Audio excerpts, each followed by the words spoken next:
Bonjour, chers amis. Je salue ceux qui sont dans la salle et évidemment ceux qui sont en ligne. Hier, j'espère que tout le monde a pu bénéficier d'une nuit reposante après l'ouverture de notre forum hier qui a permis des discussions passionnantes. Et je voulais saluer à nouveau tous ceux qui se sont impliqués dans l'organisation du forum et qui ont permis que la première journée se déroule dans de bonnes conditions. Pour cette journée, qui est la deuxième et la dernière du forum, nous allons continuer nos discussions, notamment sur les enjeux liés à la zone continentale de libre-échange en Afrique, qui est entrée en vigueur notamment au 1er janvier 2021, même si les discussions courent bien avant, et qui présente, selon les différentes expertises, un potentiel très important, à la fois pour le développement économique global de l'Afrique, mais dans le détail, il s'agit d'une zone de libre-échange qui a pour ambition, avant tout, d'assurer l'industrialisation de l'Afrique. Donc, comme on l'a vu hier, l'idée d'avoir des marchés domestiques, des marchés locaux intégrés, c'est quelque chose qui est dans la boucle de l'objectif final de cette union, qui est de devenir une union douanière. Donc, quand on a commencé hier le forum avec un éclairage sur les enjeux de l'urbanisation en Afrique, le changement des différents modes de vie dans les villes africaines, qu'est-ce que la ville africaine aujourd'hui et qu'est-ce qu'elle deviendra dans quelques années. Et cela nous a surtout permis de voir comment le changement climatique, qui est le cadre conceptuel global de notre forum, en quelque sorte donne une nouvelle perspective à la construction des villes et donc de nouveaux défis. On a parlé notamment de la digitalisation qui peut constituer un outil de transformation des conditions de vie des populations. Et à côté du changement climatique, justement, on a parlé de l'innovation technologique qui est aussi un axe très important de la construction de la ville en Afrique. Et ajouter à cela le défi économique qui passe par cette zone de libre-échange permet surtout de voir dans quelle mesure, quand on parle de développement, il ne s'agit pas juste de professer la foi de la croissance, mais de voir réellement quel est l'impact sur la vie des populations. Alors, ce matin, nous aurons deux tables rondes qui ont trait toujours à la zone de libre-échange avec deux sujets très importants. Un premier sujet sur les filières d'énergie renouvelable en Afrique, comment la ZLECAf peut constituer un atout pour le développement de ces filières-là. Et on aura une deuxième table ronde sur l'agrobusiness et son impact sur la sécurité alimentaire, notamment en Afrique. Donc, je salue tous ceux qui sont dans la salle, qui sont venus ce matin, les personnes qui sont en ligne, qui vont nous aider à explorer ces différents sujets.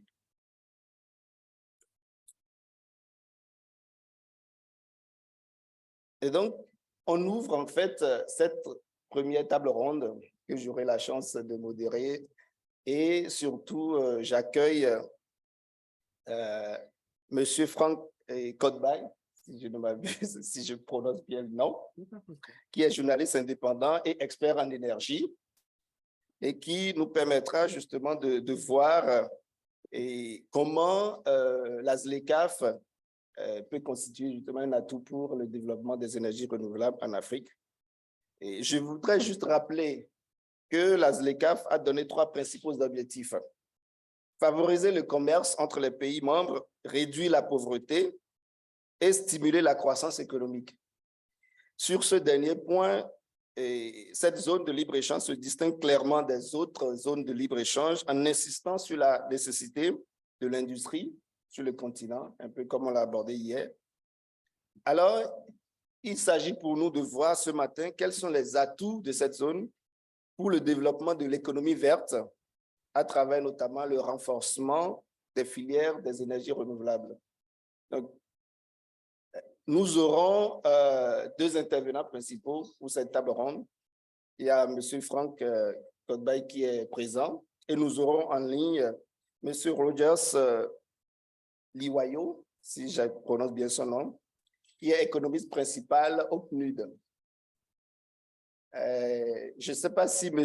Rogers nous suivra ou interviendra en anglais ou en français. S'il nous écoute, il pourrait nous répondre.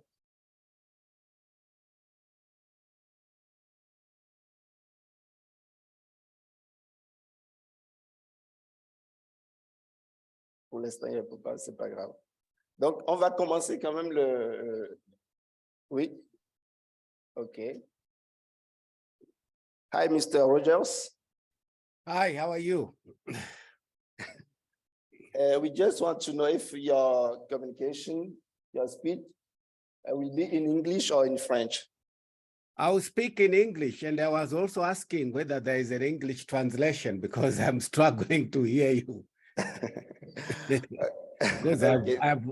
I've written in the chat, and because I tried to navigate where I can listen to English, I can't find it. Okay. Mm. Where do you call from? South Africa? South Africa, yeah. Okay, thank you. Mm. OK, en tout cas, vous comprenez qu'on essaiera d'avoir un discours assez fluide, que ce soit en français ou en anglais. J'espère que M. Rogers, s'il nous entend des éléments essentiels qu'on va produire pendant cette table ronde, il pourra répondre dès qu'il peut et on va lui laisser la parole juste après la présentation de M. Franck. L'idée, c'est quoi? Chaque intervenant aura un temps pour produire de l'argumentaire. Cela nous donnera des éléments pour animer la discussion à la fois entre les intervenants, ensuite avec la salle et ceux qui sont en ligne. Tout est clair? OK. Ben, nous irons tout de suite à l'essentiel. Et je donne la parole à toi, chef Franck. Merci beaucoup, Didier. Merci voilà, l'assistance. Merci pour l'invitation. J'aurais aimé, en tout cas, avoir en tout cas un panel un peu plus fourni pour discuter. Je ne sais pas si mon micro il est bien réglé, vous m'entendez? Parce que je n'ai pas une voix qui porte et puis voilà, ça, parfois ça résonne bizarrement. Alors, donc, ce sujet, il est important. Pourquoi? Parce que ce sont des projets d'électrification de l'Afrique, surtout des projets en tout cas avec les énergies renouvelables, tout ce que les leaders africains ont prévu de réaliser dans le cadre justement de la zone de libre-échange africaine ne pourra pas se faire, tout simplement parce que c'est la base, c'est la priorité des priorités. Et voilà, on aurait dû commencer même par là, depuis hier, hein, parler justement de l'énergie, parce que sinon, vous ne pouvez rien faire dans un continent justement qui est en retard dans ce domaine, et de loin. Donc, il est question ici de mettre l'accent sur un point, c'est de voir si on peut promouvoir les énergies renouvelables avec, dans le cadre justement de cet accord. Et moi, je dis, bah, tout simplement oui, et puis nous nous arrêtons là. Mais il faut argumenter. C'est ce que vous avez demandé. Et je pense que pour argumenter, ce n'est pas du tout simple. C'est complexe dans le cadre justement du continent africain. Parce que c'est un continent qui, en ce moment où nous parlons, a à peu près 18% en tout cas des habitants de la planète, et ne reçoit que 5% des investissements justement dans le domaine des énergies renouvelables. Et avec les retards que nous avons, nous ne pouvons pas vraiment atteindre grand-chose si à ce rythme, les choses ne s'améliorent pas. Et j'ai prévu quelques graphiques justement pour qu'on puisse déjà faire un état des lieux avant de répondre concrètement aux questions. Alors, je ne sais pas si au niveau technique, vous êtes pour justement donner un aperçu de la situation actuelle, en tout cas ceux qui nous suivent, soit dans cette salle ou en ligne. Est-ce que les graphiques sont disponibles sur le tableau?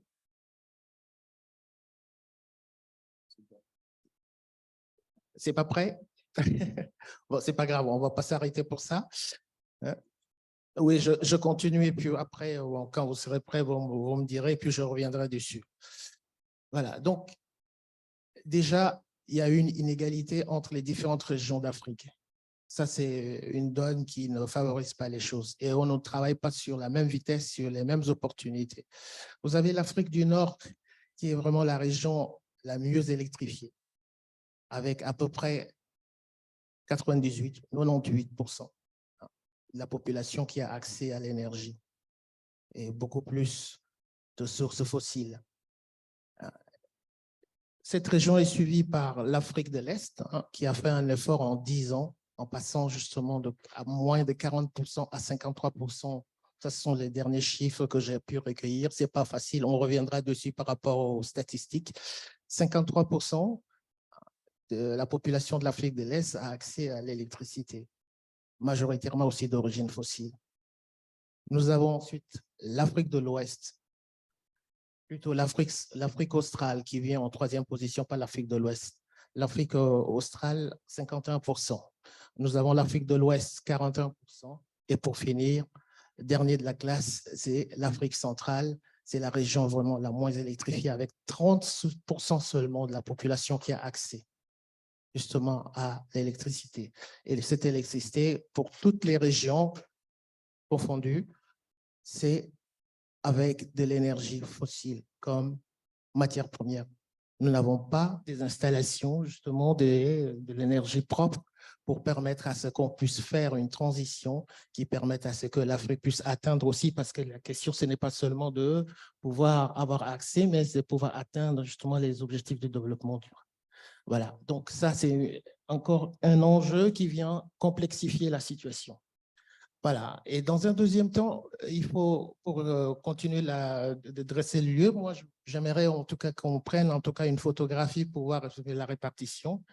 Donc voilà, donc c'est ce que je viens de dire, donc vous pouvez jeter un coup d'œil pour voir à peu près l'inégalité qu'il y a entre les régions. Donc, c'est quand même énorme entre l'Afrique centrale qui a 30% et l'Afrique du Nord qui a à 98, 98%.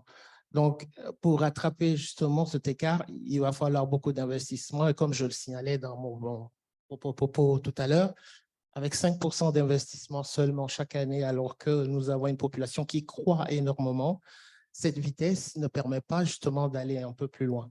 Voilà, donc c'est une situation qui vous donne, en tout cas, l'ampleur du problème. Deuxièmement, la répartition justement de la production d'électricité en Afrique.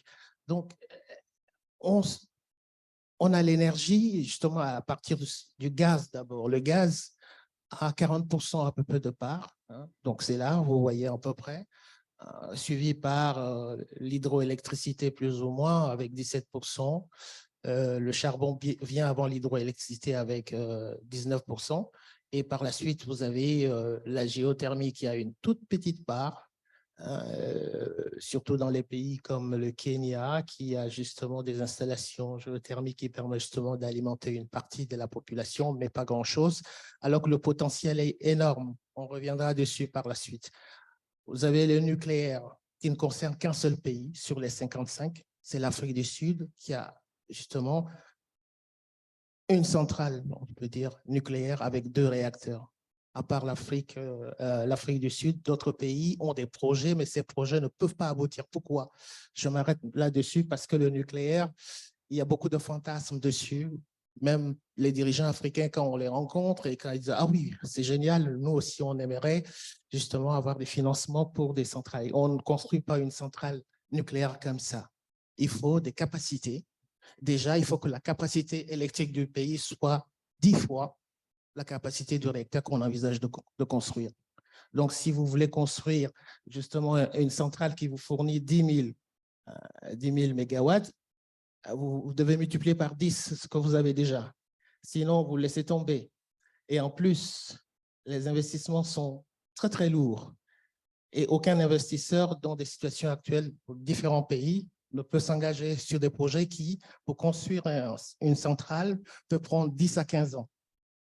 Ce n'est pas évident. Avec l'insécurité politique, juridique et tout ce que vous savez, ce n'est pas possible pour le moment. Les fonds propres n'étant pas disponibles, nous ne pouvons pas justement envisager justement cette source d'énergie pour, on peut dire, la quasi-totalité des pays africains.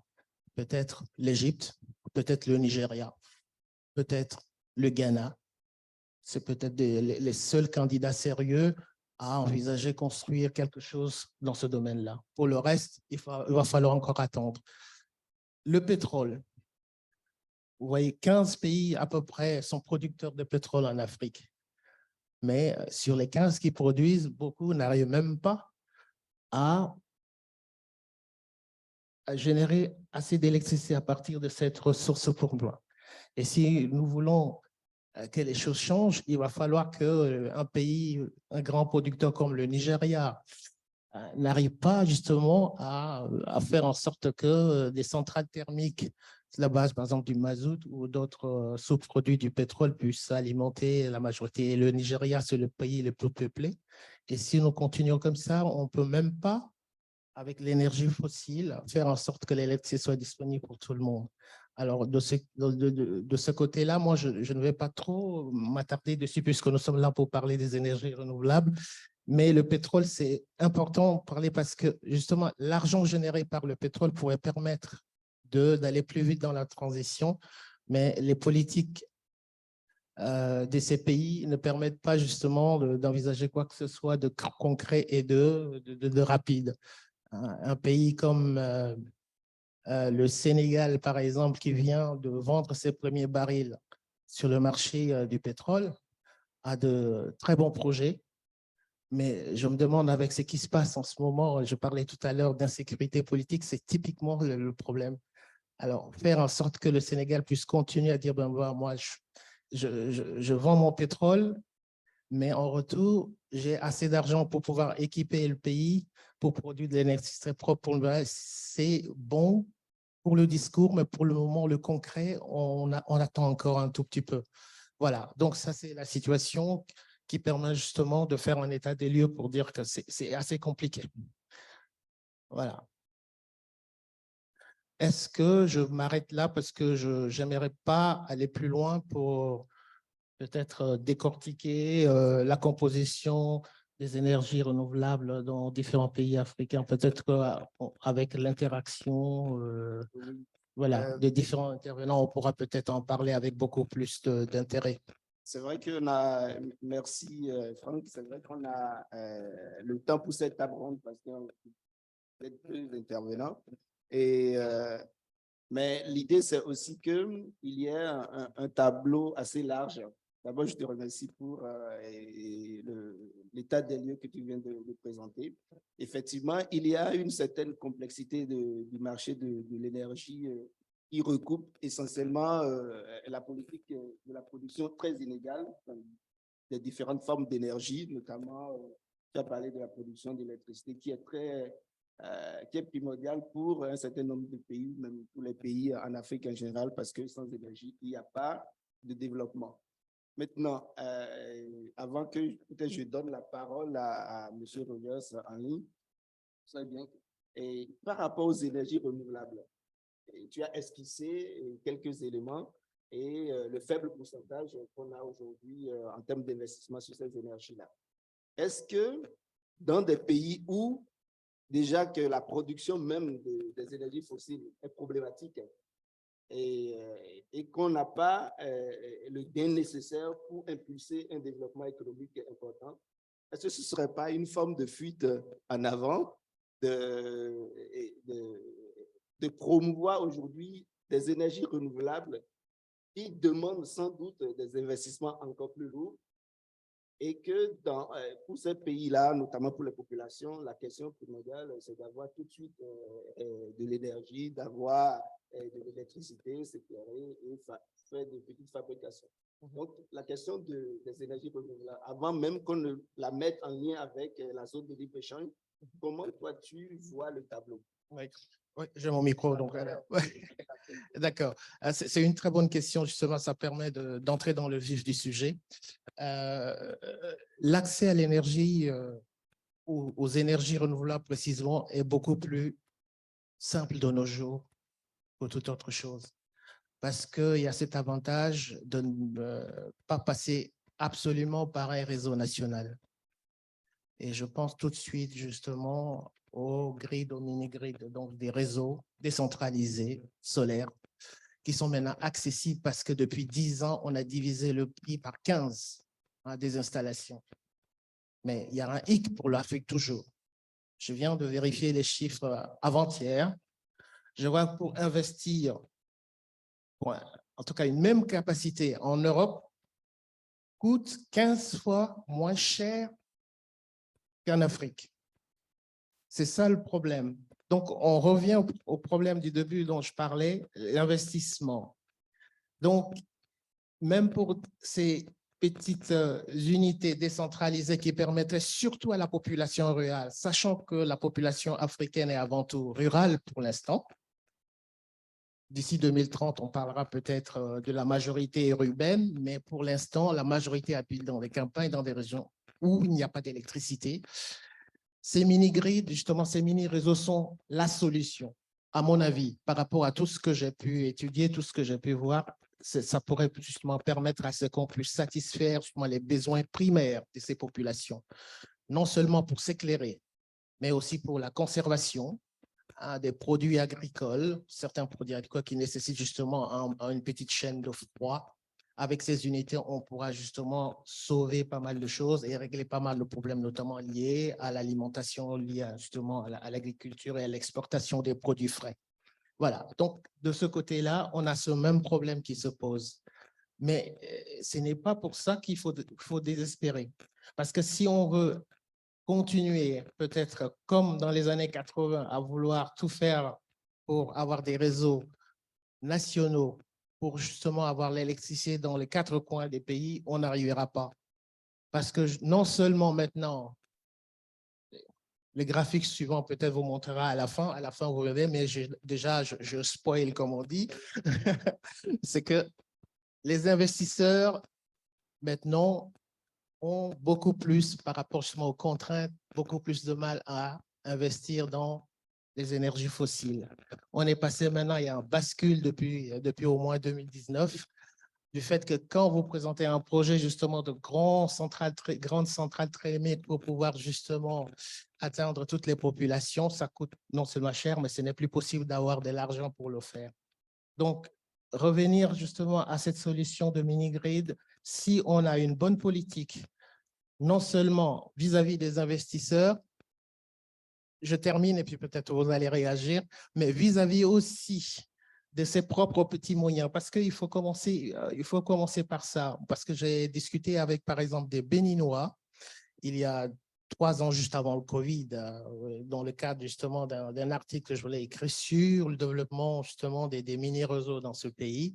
On m'a dit qu'on peut assurer l'investissement nous-mêmes si le gouvernement permet justement d'avoir accès au marché, faire en sorte de faciliter, et on revient justement à la ZLECAf par rapport justement aux barrières tarifaires pour permettre d'importer, à moins que justement tout ce qui est justement matériel pour l'installation. Alors que le Bénin est voisin du Nigeria. Et le Nigeria, justement, a des problèmes pour commercer avec ses voisins. Non seulement à cause de la barrière de la langue, comme certains le disent souvent, mais non, mais aussi, surtout, au niveau des normes juridiques, ça fait que ça complexifie les choses. Alors que, culturellement parlant, c'est des gens qui ont presque les mêmes visions des choses. Alors, peut-être qu'on va peut-être permettre à la salle de réagir et puis continuer si ça vous permet d'aller un peu plus loin. Juste avant qu'on le prenne, les questions de la salle, j'aimerais quand même laisser la parole rapidement à M. Rogers qui est en ligne pour qu'il réagisse par rapport à au tableau qui vient d'être fait. Mr. Rogers, Mr. Frank, talk about the situation of energy in Africa. And the main problem in this situation is the investment in Africa about energy system. And we want to know what you want to describe about this situation of energy in Africa, the system, the problem of investment, and the role of the different actors.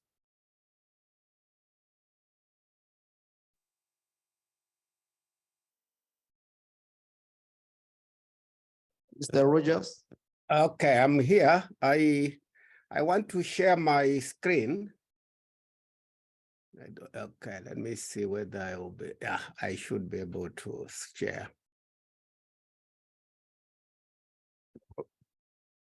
Okay, I can share.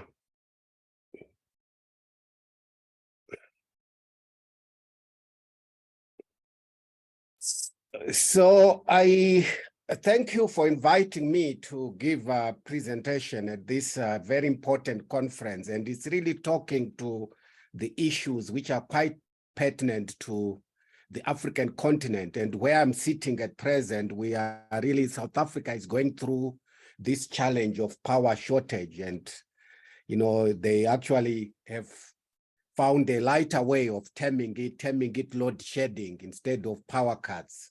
And this has had an effect on the economy, worsening the three triple development challenges the country faces of high unemployment, high poverty, and high inequality. So I think it's timely that, you know, you are really talking about this issue. Of course, it's much more broader because it talks to the African continent. Yeah, but I think the context to that is really we need to situate it within the Paris Climate Agreement, which really talks about this just energy transition. And that just transition really talks about, you know, making sure that, you know, we don't leave anybody behind, that the transition should actually create decent jobs and really address the socio-economic challenges the countries, you know, in Africa faces. And, you know, it's actually now recognized that, you know, this just transition is a key strategy to deliver the ambitious climate action, the SDG, and in the African context, Agenda 2063. And of course, we're aware of the COVID pandemic. And of course, when we thought we're recovering from that, there was this Russia invasion of Ukraine, which has added to, you know, energy security to climate change as a driver for phasing out dependence on fossil fuels. So the pandemic and the global crisis, you know, it's really an opportunity to move to a green, inclusive, and resilient recovery for the African continent. Then, of course, I think if we look at this just energy transition, we can see that its linkages with all the SDGs is quite strong, as indicated by that diagram, that, you know, it has got no linkages with education, gender equality, and all the other, you know, SDGs. Then I want to, you know, I think it's, you know, I've already talked about this issue, you know, that, you know, really this just transition present both opportunities and challenges to Africa, due to the fact that, you know, Africa faces huge energy deficits in production and access. Yet, you know, there are abundant renewable resources which can actually fast track Africa to shift to green energy. And of course, you have alluded to this issue of access to finance, you know, the high risk and absence of needed technical and human capacities, which are really a bottleneck for that transition. And just to give figures, I think the figures indicate that currently 60 million people, or 43% of the total population, lack access to electricity in sub-Saharan Africa, and a further 900 million cannot access, you know, cooking energy. And this impedes actually the continent's path towards inclusive growth and industrial development. Of course, if you look at those figures, there are quite significant variations within the African continent. And the recent tracking of SDG 7 actually indicates quite a number of African countries which actually would struggle to actually, reach the energy access target, which is stipulated in Agenda 2030. So this disparity is actually shaped by state capacity, quality and effectiveness of existing policy and institutional frameworks, and the ability of countries to tap into global knowledge and resources. This then brings to the fore the importance of collaboration, both between African countries and with external partners to enable Africa to address its energy deficit. And there have been quite some interesting, promising developments recently to fast track the just transition in Africa. One of them is this Africa Continental Free Trade agreement. Because of the large size of the market and free movement of people, it really creates a huge market and possible collaboration among African countries to really have, regional, energy supply. The other one is this evolving Just Energy Transition Partnership, which are ambitious long-term partnerships to support and accelerate low transition, low emission and climate resilient, which is becoming an integral part of the global energy transition. And I think you know that, at Glasgow, in the COP26, South Africa signed the Just Energy Transition Partnership with the EU, the US, which amounted to 8.5 billion to really, push the needle on South Africa's just energy transition. And at COP27, South Africa presented what the Just Energy investment plan, where they were talking of projects they are going to invest that money, and of course that will be implemented over 5 years, and the cost of it is 1.5 million South African rand. And subsequent to that, there have been other Just Energy Transition Partnership, Indonesia of about 20 billion and Vietnam, and all of those, they're trying to learn from the South African experience. And it appears Senegal is also in the pipe stream to have this Just Energy Transition Partnership. Then I want to talk, really on how can the FCTA really, drive this Just Energy Transition.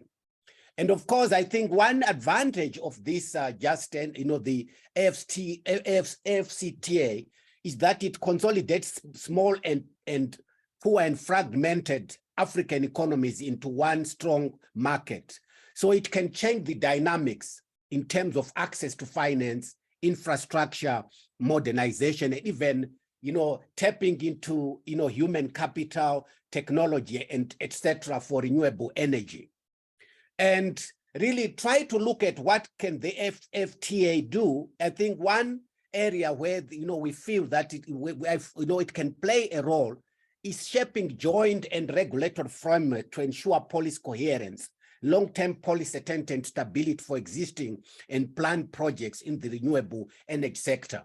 If one looks at even the regulatory framework for African countries, you tend to find that it's quite heterogeneous. If one looks at even the readiness to invest in renewable energy, there are some countries which are doing well, and there are some which are not. So really trying to have coherence, really to really have this joint policy and regulatory framework will unlock resources in this particular, in the renewable sector.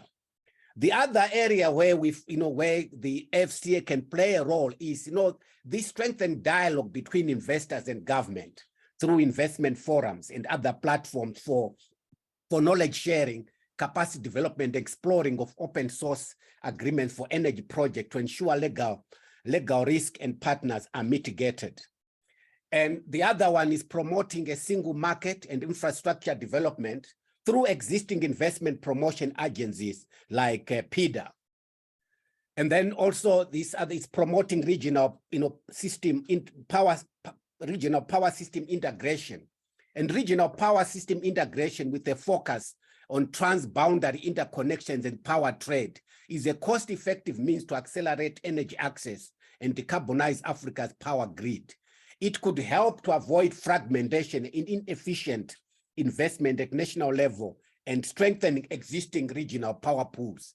Currently, some regions have got these regional power pools, but I think they need to be strengthened, and some of them, they tend to really focusing on the national interest. So, having this regional, approach can really address, this challenge.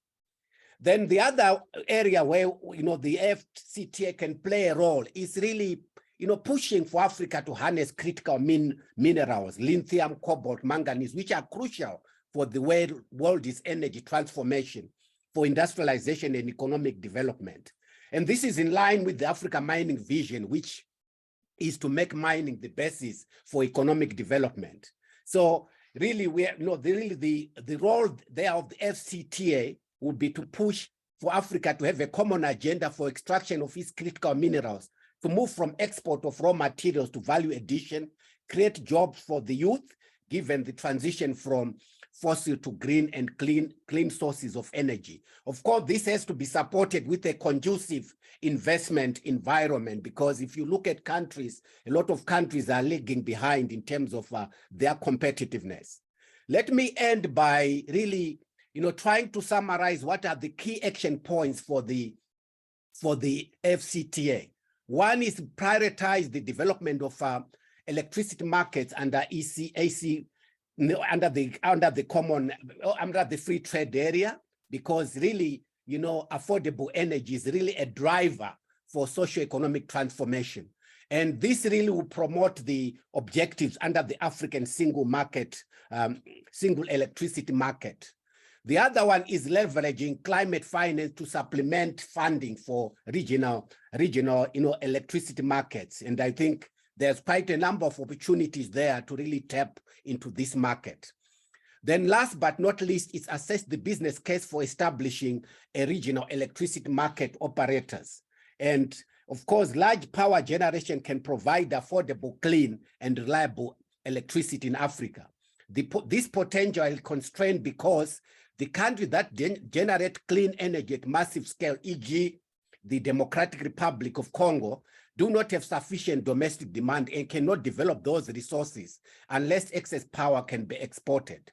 A regional market operator would provide a basis for private sector investment in very large power generation projects capable of supplying electricity to various countries.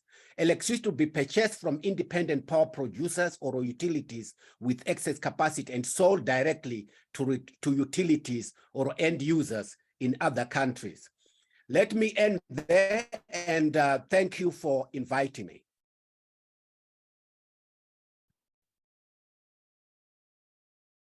Thank you, Mr. Rogers. Before the reaction of Frank, I want to take one or two questions about the two speakers, and after we can discuss about just the energy transition. Okay.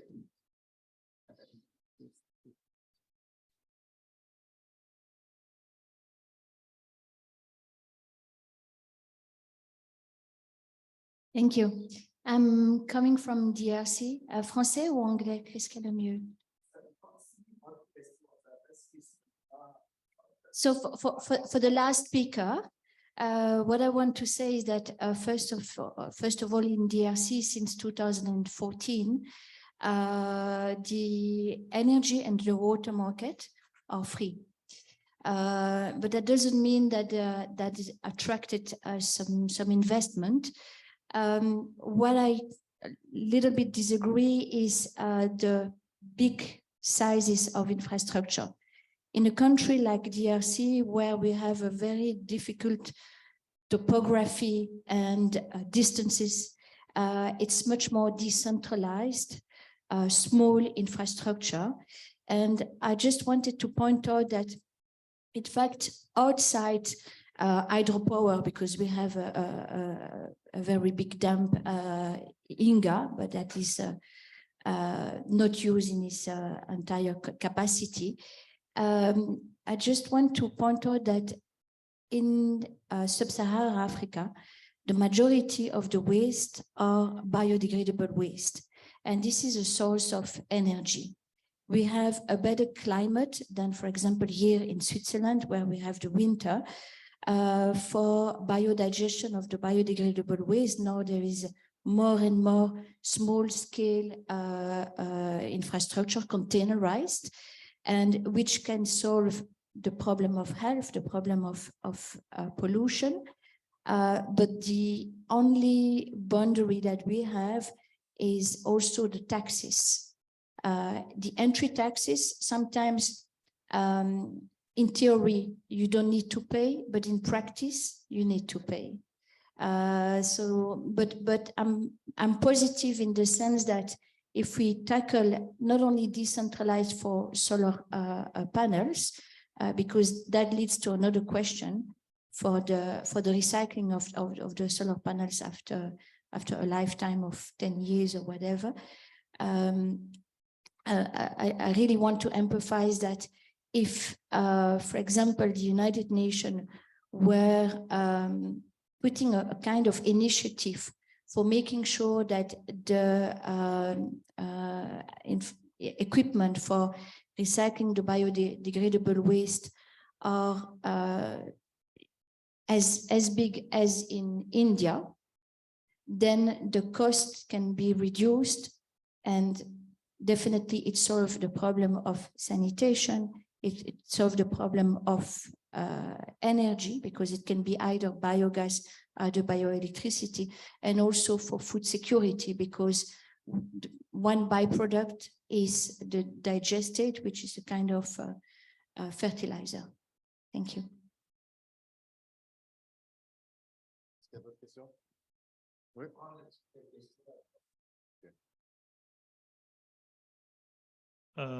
Thank you so much. I'm Peter Lunenborg. I'm a senior program officer in the Trade for Development program of the South Center here in Geneva.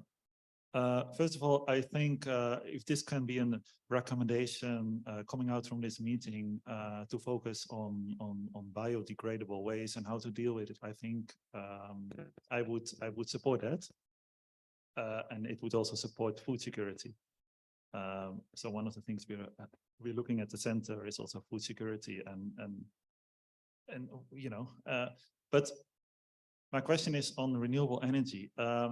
Right now in Mali, they found a source of natural hydrogen, and it has been compared with the finding of oil in the US in the 19th century. So I just want to have from the two speakers, what is your take on the future potential of natural hydrogen in Africa? Because it seems like that Africa has actually, if you look at, you know, how the geography, you know, how the soil underneath looks like, Africa actually has a lot of potential in theory. And in fact, this might be classified actually as a renewable energy, because the earth itself from its core is actually producing hydrogen. Of course, the question is whether it's renewable or not, because it's not only hydrogen that's in the earth, but you also have other gases in the earth. So actually the exploitation might actually lead to the release of other gases that are underneath the soil. But so my question is for the two speakers, what is your take on the future potential of natural hydrogen?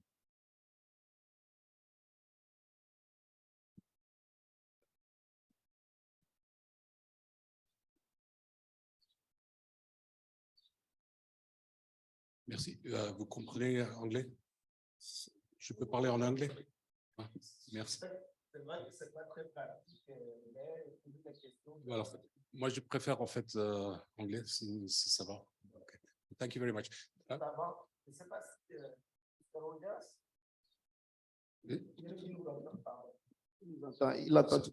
Mr. Rogers, do you hear us? Yes, I can hear you. Do you want me to? Okay. And the questions respond? too? Yes, I can respond. Yeah. Okay, Thank you. Okay, so I'd like to thank both presenters for excellent presentations, which have really stimulated my thinking. So thank you very much, first of all. I'd like to make a couple of points about blockages in the market, and blockages institutionally, and blockages, let's say, at the legal level. As I was driving here, I was speaking on the phone to a friend of mine who used to be the director for RWE, which was the utility company for Germany. So all the electricity and all the water supply of Germany. And he oversaw the majority of the utilities in Europe and their regulation within the context of the European Union. Now, he was trying to organize the transition to the, let's say, sustainable energy market in Germany. And at that time, the cost of introducing solar and wind energy in Germany was 3 times the cost of the existing coal-fired stations. So he was given a lot of pressure by his board to stay with coal and to stay with oil, etc. And he actually had to leave the company because of this resistance. But he developed a market situation in Germany, and he was actually the first to develop this feed-in tariff, whereby even small farmers could build a windmill and sell back to the grid. And the idea was to share the costs between the state or the state utility, RWE, and individual producers. So they would work out the costs of bringing in these new energies, and they would divide the costs between the producers. And on top of that, people in Germany could choose the energy market. They could choose for a sustainable producer at a higher cost, or to pay a lower cost energy bill monthly and know that it's coal-based. So I remember in the Netherlands that I had to pay a higher bill for my electricity because I choose green energy. Now this was a very successful model for Denmark, for Germany, etc. It led to a huge expansion of the solar market and to the wind market, and has led to the position where now in Germany 23% is based on wind, and it's continuing to increase. So I believe that the structure of the market is very important. This is the first thing, and which requires a legal change. It requires a change in the law, and also negotiated agreements with the utilities. Second point is institutional. I know the person who is helping Arnold Schwarzenegger, who has set up the R20, and the R20 is a rebellion group of local government who wants to move faster on climate change than their national governments. So in the United States, they mobilized 34 American states. So the majority of American states would like to move faster on the Paris Agreement than the national government, than Washington. And they are working together to accelerate investments in renewable energy in the United States. And the problem that they are coming across, this has become now a global movement of local governments and provincial governments who would like to move faster than their national government on the transition.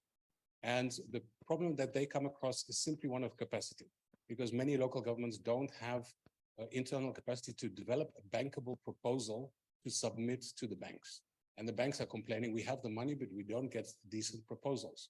So the crucial issue which he has is all the time traveling from local government to local government, helping them to submit those proposals.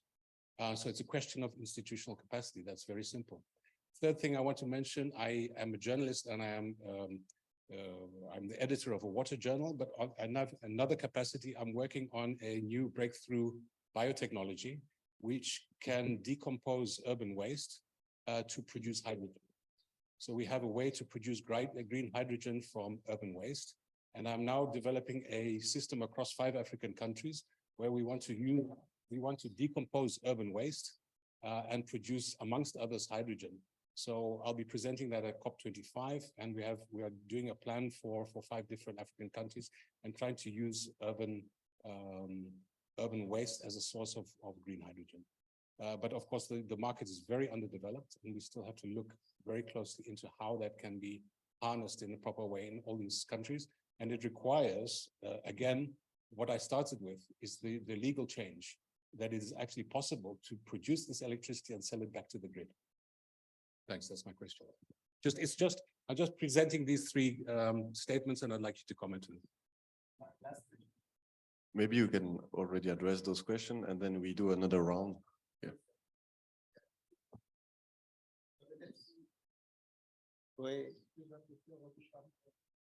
Rogers. Yeah, okay, thank you. Let me try to answer some of the questions. Great.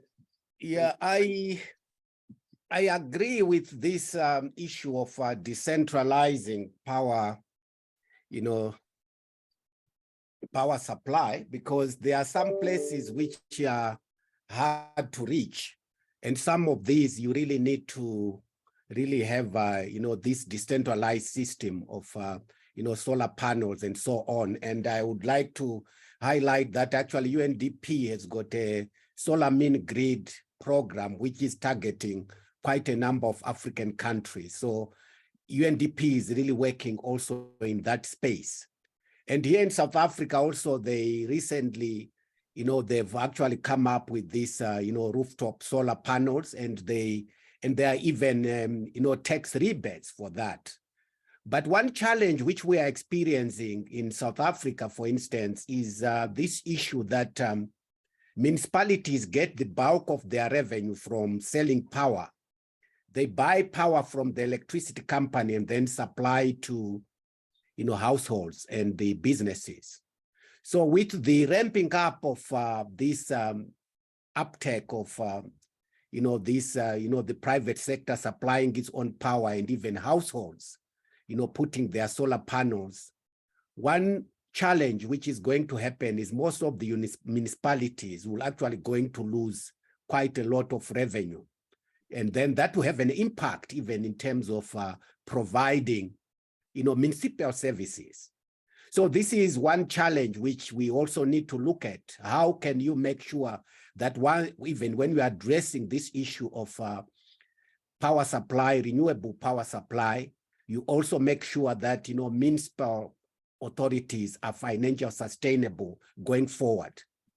And one challenge we have also observed, particularly in the urban centers, is if you look at even the ones, you try to look at the income levels of people investing in these solar panels, it's really those who are well up, and the poor are really being left behind. So it's also creating another problem of worsening, these inequalities. So I think, to me, what is important is, of course, we can encourage this, but we also have to come up with means to make sure that, the power supply company also, ramp up its investment so that, these poor people are not left behind. Then talking about green hydrogen, I think South Africa's Just Energy, transition investment plan actually has that as one of the key sectors which the country actually wants to invest in.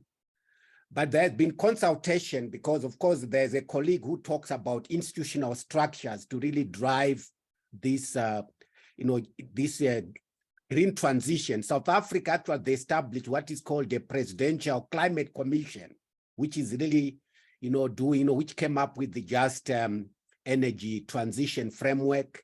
And of course, there was another plan looking at the financing of that just transition. So the recent consultation, which have been done by the Presidential Climate Commission, really looking, with stakeholders on the investment plan of the, it's really what came out is, let's unpack this. Let's the green hydrogen be part of the industrialization strategy. And once you pack it that, it also, you would then look at what skill sets do you need for that green hydrogen. And I know also Namibia is one sector they are looking at. So the debate here in South Africa is, of course, it's part of the energy transition, but it should be part of the industrial strategy, because South Africa can learn from one experience they have, the automotive sector. They've got a motor development program, which has been quite successful. So the debate here is, why can't we learn from that motor development strategy and come up with this green hydrogen, strategy? Then I would like to highlight one. Of course, somebody told, this issue of that, the African continent, the environment is quite good for even renewable energy. We've got abundant resources, abundant wind, and even sun. But one challenge we have, just giving a typical example of South Africa, is if you look at South Africa power supply and the grid, it's concentrated in two provinces, Mpumalanga and Limpopo. And that's where the coal plants are also, the coal mining happens. And when you look at the provinces where the sun is and the wind, there is no grid. So one challenge which South Africa is having, even the bid windows they have had for, like the last window, bid 6, There were no takers basically because there is no infrastructure. Otherwise, if you invest in those particular provinces where there is no grid, those assets will be stranded assets.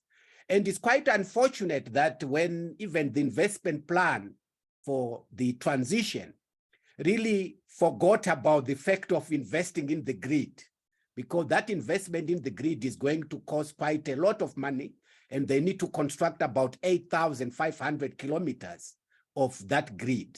So this is also the challenge that, while we are talking of investing in this, renewable energy, we also we should not forget investing in the grid, which, I thought I should highlight, that challenge from the South African perspective. Over. Thank you. Juste un complément par rapport à, pas tout ce qu'il a dit, mais aussi répondre à la question de monsieur, j'ai oublié le nom, par rapport justement à l'hydrogène naturel découvert au Mali. C'est le mot de question, justement, c'est justement, on peut dire, une surprise agréable, mais ce n'est pas encore, il y a quelques mois ou disons, c'était l'année dernière. C'était un pur hasard, hein. C'est en forant un puits, voilà, on est tombé sur l'hydrogène, et c'est pour la première fois d'ailleurs qu'on a parlé d'hydrogène blanc, c'est-à-dire que c'est de l'hydrogène pur à l'état naturel. Et ceux qui travaillent sur des questions d'énergie aussi se posent des questions pour savoir est-ce que on a en quantité suffisante pour justement permettre d'avoir accès pour un pays comme le Mali ou même plus en Afrique si on fort un peu partout. Est-ce que c'est juste accidentellement qu'on peut tomber dessus? Donc, les estimations ne sont pas faites, donc on ne va pas aller trop loin. On croise les doigts, on espère que c'est une énergie quand même à quantité suffisante dans un continent comme l'Afrique pour permettre peut-être de diversifier un peu les sources d'énergie. Et c'est une très bonne nouvelle si on en découvre encore en quantité gigantesque. Et pour l'instant, ça permet juste d'alimenter 2 ou 3 villages par rapport à ce que j'ai appris il y a 2 semaines. Donc, on ne va pas trop s'emballer, mais c'est une très bonne nouvelle pour dire que l'hydrogène, justement, pose problème. Ce qu'on appelle tout à l'heure, justement, Roger en parlait, donc l'hydrogène vert, mais c'est à partir de quelle énergie on produit cet hydrogène? Parce que pour séparer, justement, la molécule d'hydrogène de l'eau, en tout cas, il faut utiliser beaucoup d'énergie. Et pour l'instant, ce n'est pas tout à fait... mais si, parce que ça dépend de quelle source on utilise justement, quelle source d'énergie on utilise justement pour faire cette opération. Pour l'instant, ce n'est pas satisfaisant par rapport justement aux différents rapports qui existent. Alors, si on peut trouver l'hydrogène à l'état naturel, l'hydrogène pur, donc sans justement avoir accès à d'autres sources d'énergie pour transformer, ce sera une excellente nouvelle. Donc, soyons à l'écoute et tous ceux qui s'intéressent aux questions énergétiques, justement, veillent sur cette histoire. Donc, moi aussi, je suis curieux, mais je ne suis pas encore tout à fait satisfait. Je ne sais pas si monsieur veut réagir ou il veut dire autre chose. Peut-être Tobias peut ajouter quelque chose sur l'hydrogène ou sur... Juste pour dire que notre système, ça se produit de l'hydrogène à travers une décomposition bactérielle. Donc, il n'y a pas d'énergie. C'est très différent que le système de production d'énergie verte, hydrogène vert qui existe à ce moment. Ça vient d'être développé, ça s'est déclenché depuis l'année dernière. Mais donc, c'est une nouvelle source d'énergie verte, de hydrogène vert qui vient d'une source bactérielle. Cette décomposition... Mais tout à fait, c'est ce que je viens de dire. C'est ce qu'on appelle l'hydrogène blanc. Voilà. Donc, nous parlons de la même chose. Mais pour l'instant, on ne sait pas si c'est en quantité suffisante pour satisfaire le besoin ou, voilà, il faut encore... Voilà, on verra bien. Mais ce qui est sûr, si on fait de la décomposition, il va falloir dans le process, à un moment donné, et faire usage d'outils qui vont demander de l'énergie. Voilà. Bonne question. OK, oui. Il y avait un volet de sa question. Yeah, yes, sorry, but I think there are actually many exciting developments in, in new energy technologies. I mean, I think we should all we should also not write off coal. I mean, now there are actually pilot projects that actually can combust coal, where they can just get all the CO2 as a byproduct. So in fact, it's actually possible to combust coal to get the energy, get the CO2, and then use the CO2 for whatever other purpose.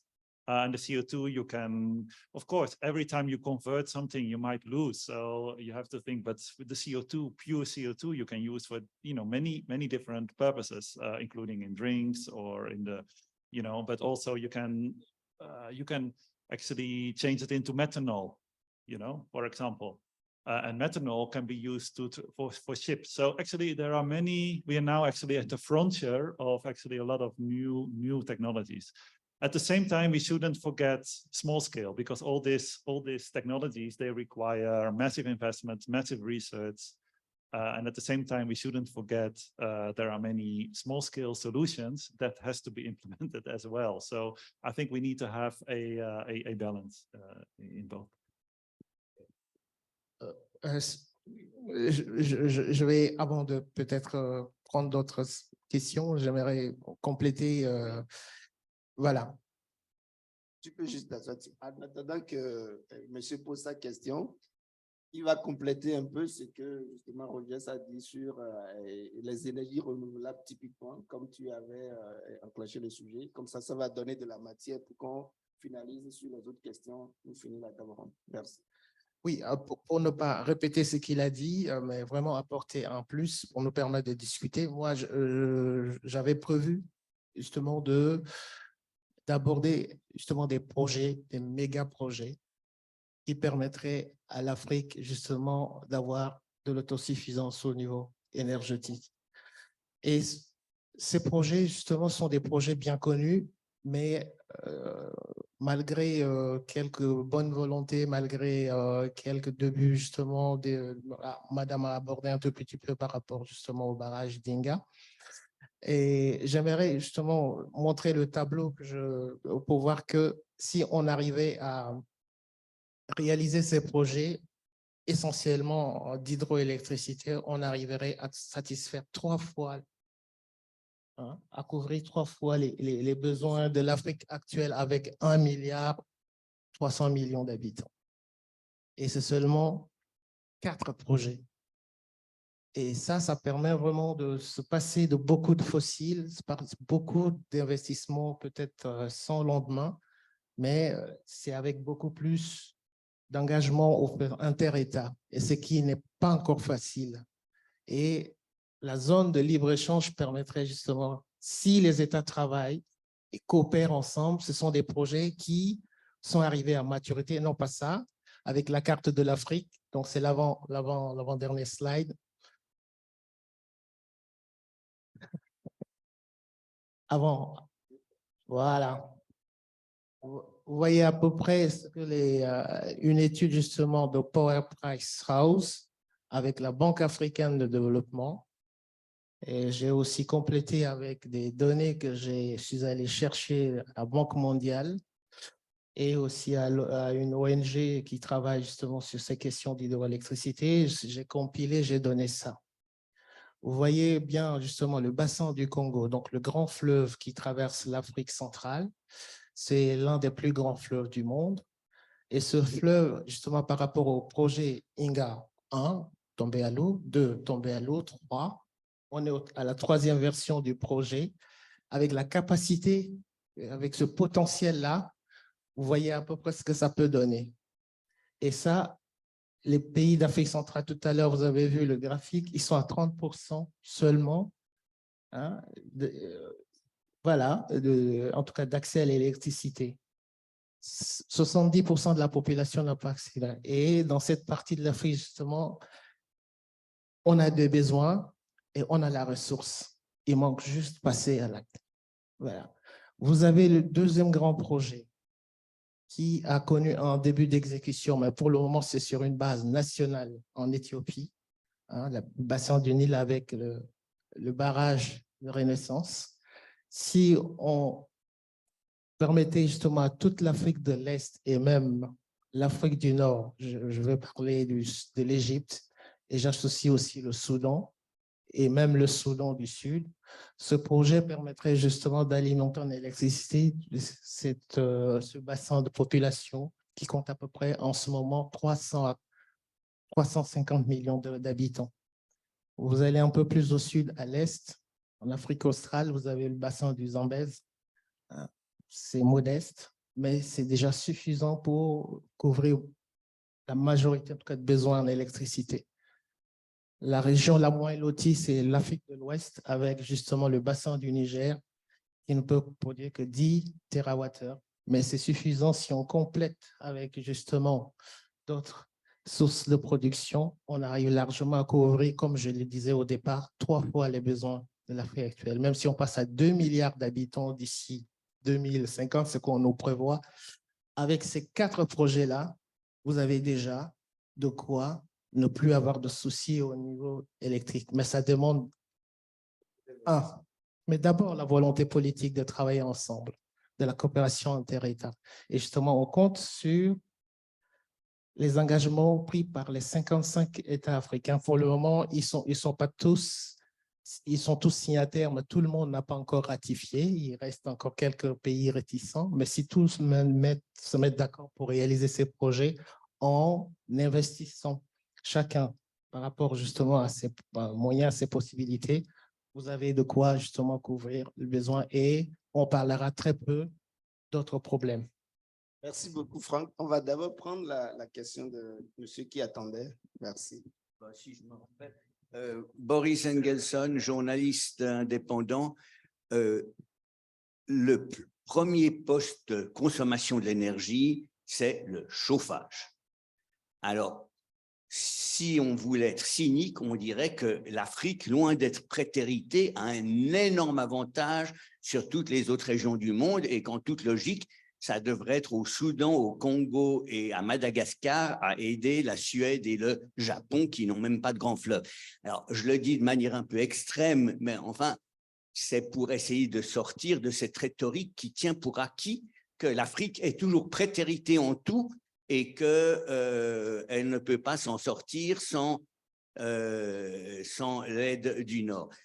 Ensuite, il est toujours difficile de définir de manière rigoureuse ce que c'est qu'une source d'énergie.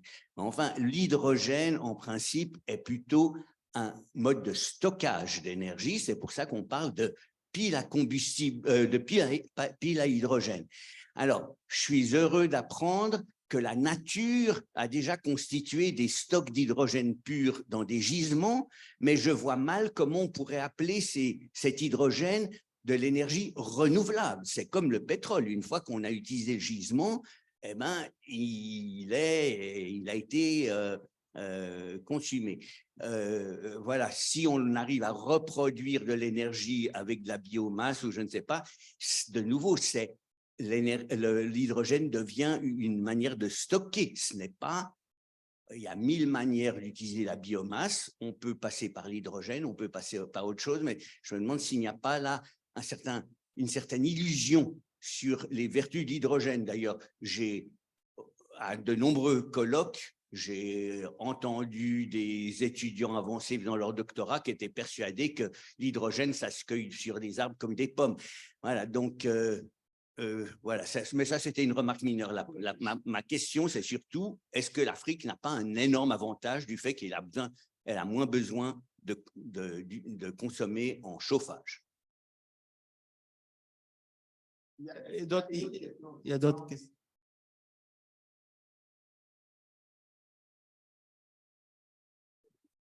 Oui, pour après, parce que il faudra qu'on... Oui. Bonjour, pardonnez ma naïveté, la naïveté de ma question.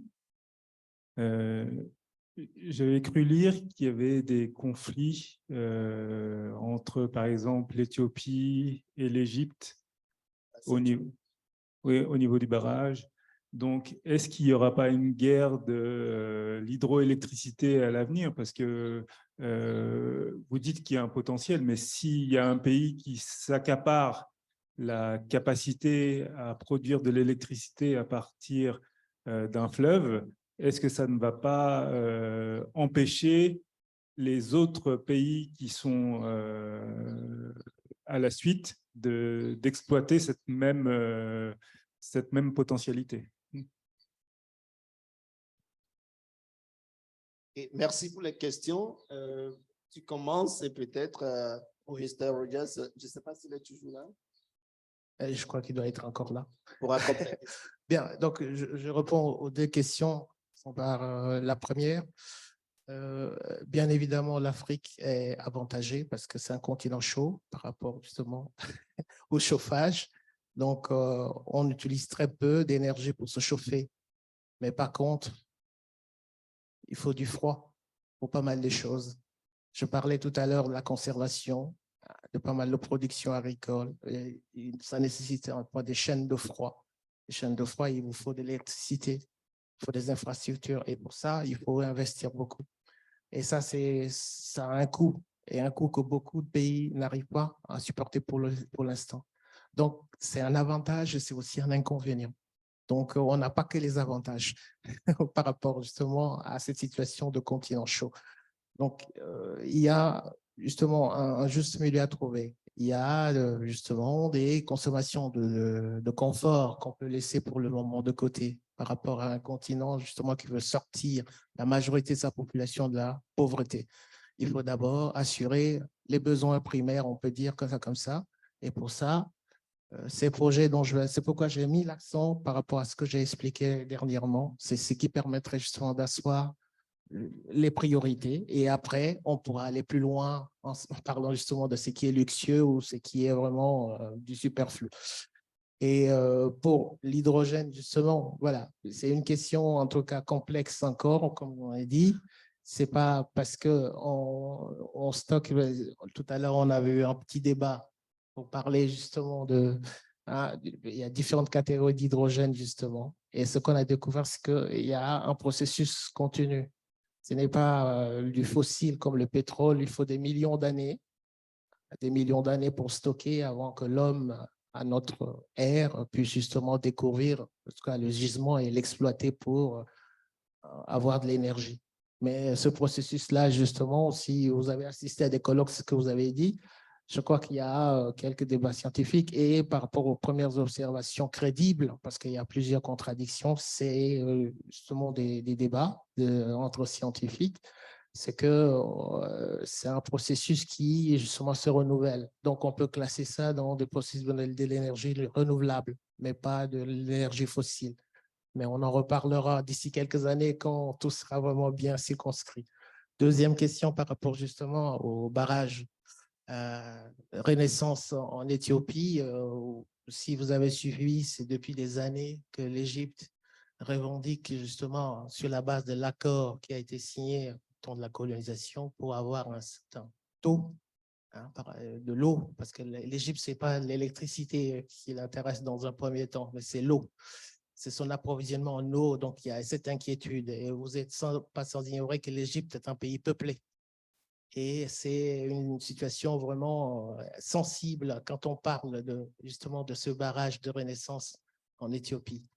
Et on peut dire clairement, c'est le schéma classique entre malentendus, manque de négociation, manque de pourparlers entre pays africains. C'est ce que j'ai souligné avec d'autres mots tout à l'heure.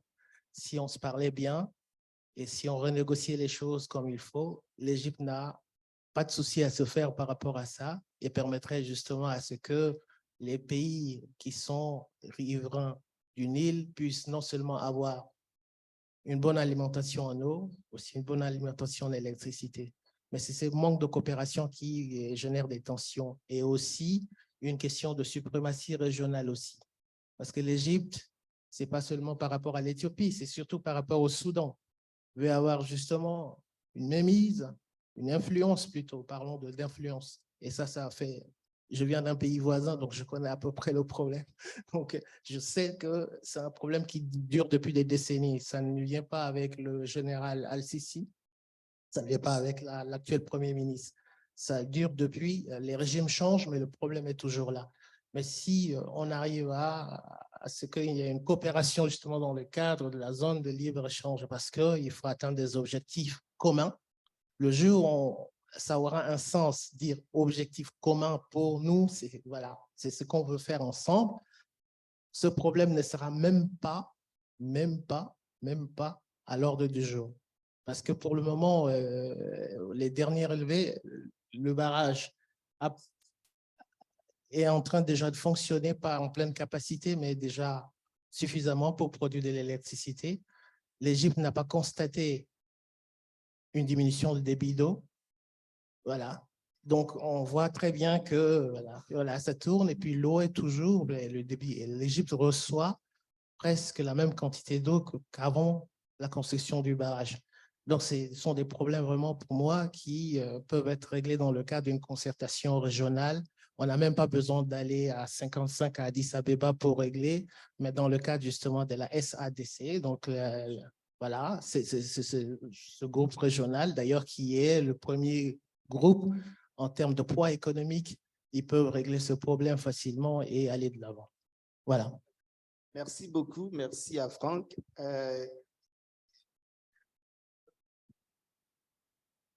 J'aimerais vous féliciter parce que il y a dans cette salle, entre le podium et le public, au moins une bonne demi-douzaine de gens qui connaissent très bien leur affaire et en gardant leurs pieds sur terre, c'est plus que je n'en ai jamais rencontré au Palais des Nations et au CICG. Alors, j'étais arrivé sceptique et je repars enchanté. Merci pour ce témoignage.